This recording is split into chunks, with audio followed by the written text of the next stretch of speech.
रात के अंधेरे में एक सुनसान गांव के किनारे एक पुरानी हवेली खड़ी थी।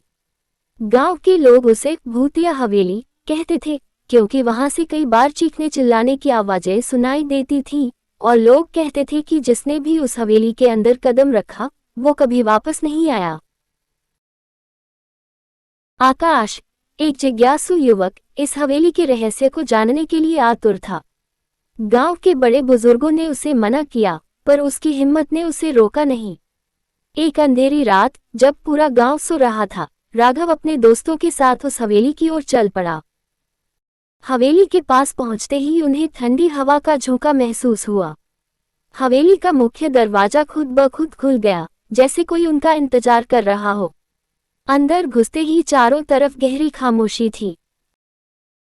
पुरानी दीवारों पर धूल जमी हुई थी और हवेली के हर कोने में अजीब सी गंध फैली हुई थी। अचानक सीढ़ियों से कुछ गिरने की आवाज आई। आकाश और उसके दोस्त डर गए, लेकिन हिम्मत जुटाकर आगे बढ़े। जैसे ही वे हवेली की सबसे ऊपरी मंजिल पर पहुंचे, एक कमरे से हल्की हल्की रोशनी आ रही थी। कमरे के अंदर एक पुराना झूला धीरे धीरे हिल रहा था। आकाश ने झूले के पास जाकर देखा तो उसकी रूह कांप गई। झूले पर एक साया बैठा था, जिसका चेहरा अधूरा था और आंखें लाल चमक रही थीं। तभी वह साया उठकर उनके सामने खड़ा हो गया और एक जोर की चीख मारी। राघव और उसके दोस्तों के पांव जड़ हो गए। वे भागना चाहते थे, पर उनके पैर जैसे जमीन से चिपक गए थे। फिर अचानक उस साये ने आकाश को घसीटकर हवेली के गहरे तहखाने में फेंक दिया।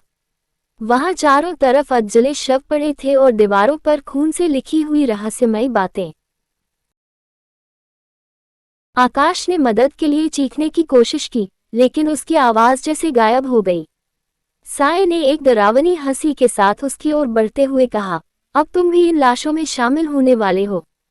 आकाश की आंखों के सामने अंधेरा छा गया।